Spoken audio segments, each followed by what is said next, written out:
YouTubers again. So I'm showing you my Pirates book, which I had ages ago, and well, I might show you it. I am getting two new pirate books, which has more pirates in it as well. It has different ones, and it has ones that I've heard of and I don't know much about. It also has more of the era of them, more of the background stories and how they became a pirate, I think it was now.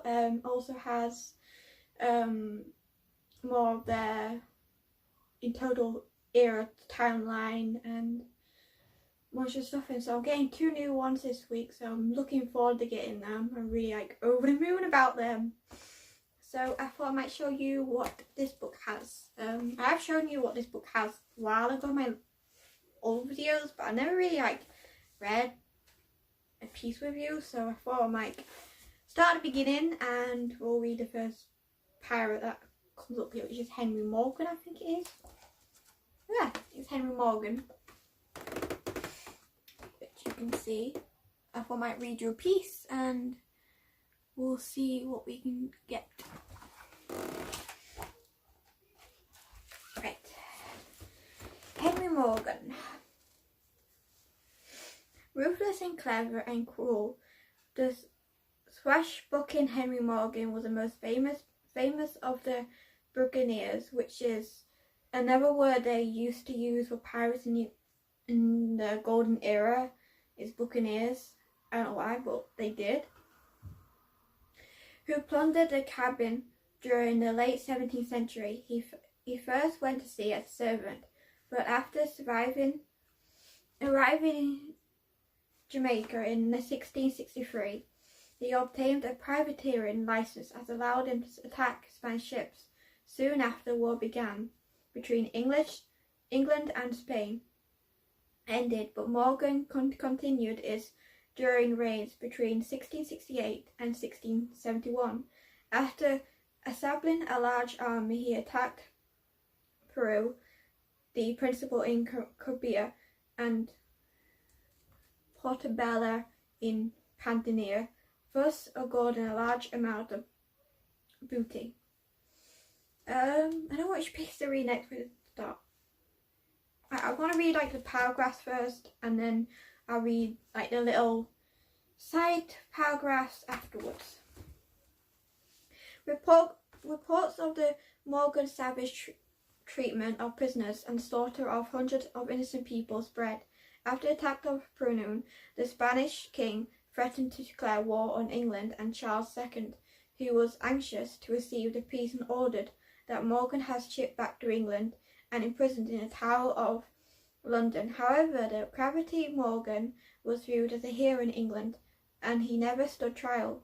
He was in fact knighted in 1674, returning to Jamaica as its governor. Morgan was more powerful and rich. However, the shift in Portal power saw him removed from office in 1683 and stripped of much of his fortune, his health failing, to begin to drink heavily, and he was often to be found in the frames of the Port Royal, cursing his enemies. He died in 1688, and it said that soon after he was buried, the sea overwhelmed his grave and took his bones to Davy Jones' locker. Now, I'll read you side paragraphs now, starting from this page to that page, and I'll show you the page as we go along. Right. Wanted, Henry Morgan, known as the King of Buccaneers, Morgan of the Terrible. Don't know why. Born Wales E. Don't know what E stands of England, 1635. Active from 1663 across the Caribbean. Appearance well built and handsome. Wanted for reigning Pantanea, vile uttery towards his prisoners, last seen plunging in the gold of Pantanea. So it actually tells you when they were last seen, so it's probably the last moment where they were last seen before they got killed. So,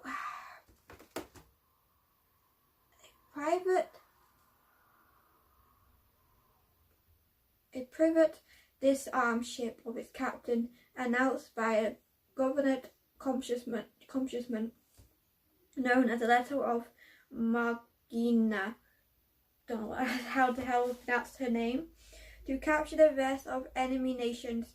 Providence often crossed the line into privacy, as Henry Morgan did in raiding Peru. The time of England was officially at peace with Spain. I haven't read these ones yet. A gruesome booty. In 1669, during a council of war, Duncan Gunner caused Morgan's ship, the Oxford, to blow up in Port Royal Harbour, Jamaica's, killing over 200 men, including 5 captains. The sea was full of corpses, and pirates from the ships rowed out in small boats of savage swords, cutlasses, and boots, cutting off fingers if their owners happened to be wearing valuable rings. Okay, right. Oh, Davy Jones Locker, he's fair.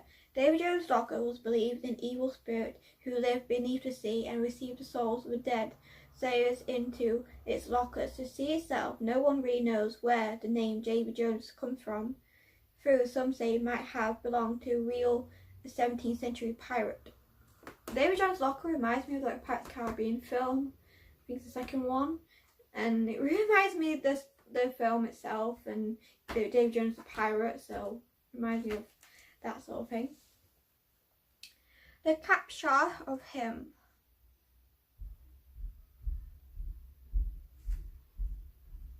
And it also has, I don't know if you can see it right, but it also has like a letter from, it also has like a letter that Henry Morgan probably wrote himself. I'm not going to read you the letter even though I want to. I don't know if I can tap the words right. The 3rd day of March 1669, the safe in heaven in Marcoloma, I don't know how to pronounce that word, I think it's Spanish. The day after they arrived, the pirates sent a band numbering 100 men of a demand of its town inhabitants, where they had hidden their goods. Those returned the following day, bringing with them by number of 30 prisoners, men, women, and children, and 50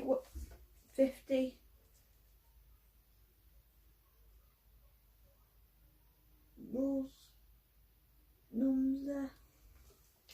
Laden with great martial arts. These miserable prisoners they put into torture until they might confess where their goods were. Many devilish were used amongst them. The stretching of limbs with cords, while at the same time beating them with sticks and other instruments. Others had burning matches and set Betwix their fingers before they were burnt alive. Others had claws twisted about their bones. Still their eyes fair burst from their skulls. Many kinds of inhuman cruelties were inflicted upon these innocents, and those that had nothing to say died at the hands of the Trynax pirates. These horrible tortures continued for the 3 whole weeks, during which time the pirates never cases sent out for more people to rob and torment, and they would never once return without fresh booty and riches. So that was interesting. But imagine being tortured like 3 weeks, and if you had nothing to say and you didn't confess your sins, where you put your treasure, in other words, you would have to die. And if you didn't survive the punishment they put on you, you would still die. And yeah, what am I kidding? So the next pirate in this book is William Damper. That's a weird name. Damper. That's weird. I don't know much about him. What I remember from learning, I don't remember much about him. But I'm so looking forward to getting the new pirate books. I just can't wait. I wish it'd come quicker.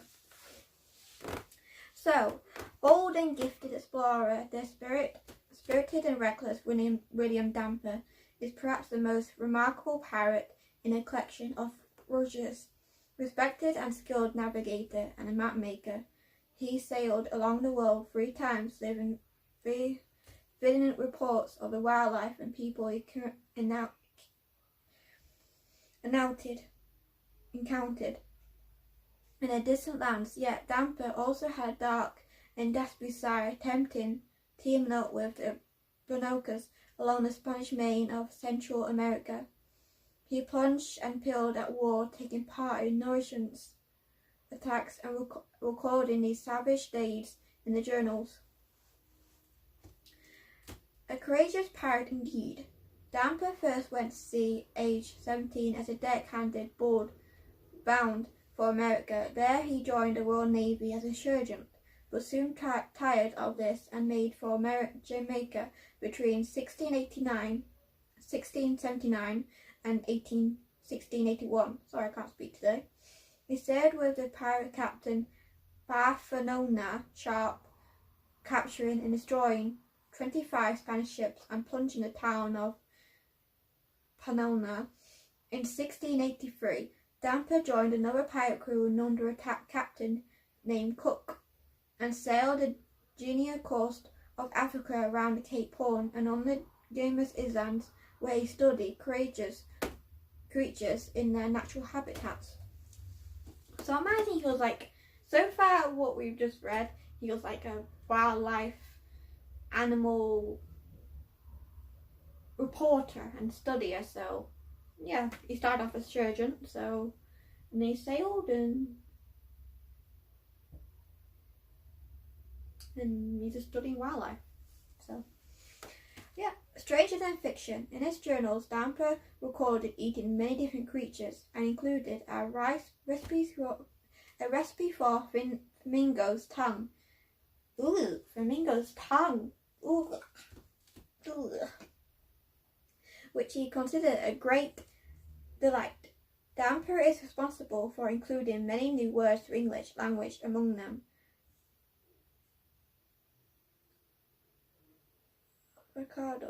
avocado, and barbecue. So them two,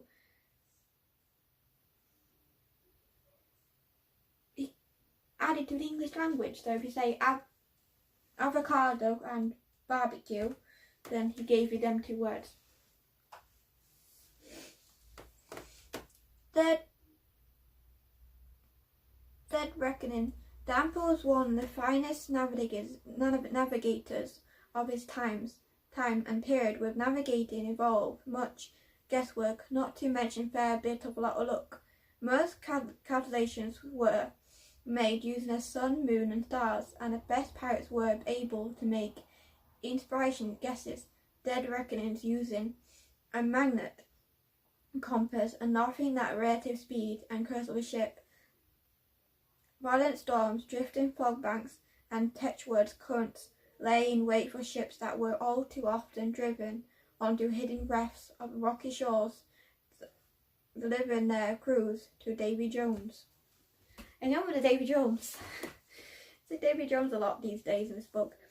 Dampier's journals survived stormy seas and shipwrecks, and on returning to England in 1691, he began writing his celebrated book, New Voyage Round the World. He brought home in heavy tattoo Megan boy he was shown as Estonic freak and sold to a showman for specific money to keep Dampier until his next voyage in 1699. He once again took the seas, and in 1703 was still chasing pirates at a montery among his crew, and he sacked the township of Panona in 1705, with less than 30 men taking considerable amounts of lot, and most of which went to line his own pockets. Dampier set sail one more time under the piratey Captain Woodes Rogers in 1708. When they returned in 1711, The expedition had rented them a considerable fortune in captured treasure. However, by the time Dampier died in 1715, his former bankers were pushing him for more misspent money and accusing him for cowardice and greed. Morgan. One of Dampier's many voyages, his ship panted a vessel named the Shimperu Potts. Along the crew was a man named Alexander Seldrick, who became sickened by the cruelty of pirates on board that he joined ship and stranded himself on the ice on the land, expecting to be rescued by another ship soon after. Sherrick was a fact known for 4 years and 4 months. He was eventually picked up by a Duke by a ship who captured by Dampier. Sherrick's story is said to have been inspired Daniel Daffick's book Robinson Crusoe. And there is journal piece, but I can't read it because it's a writing so small and I just can't read it. I can't really read that sort of thing, so I don't know when to leave the story on here on this pirate, which is Jean Bart, which a female pirate, so I think she is.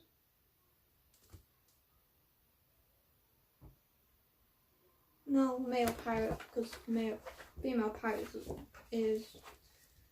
Oh, here's a fact for you. The first female pirate was, let me get to this book, Charlotte D. Berry. She was the first female pirate there was. So I might leave it on this sort of page first, and then you can comment below if you want me to carry on with this story, this facts thing, Majie, or you want me to read a different book. Oh, I didn't really see that. There's like a little leaflet there, a little small book of Roge's records. So it's on all these battles recorded. So that'd be fun. I'm gonna leave it on net on Jean Bart. Bye. Comment below if you want me to, as I said, carry on, or you want me to read a different book. I don't know what to do. Bye.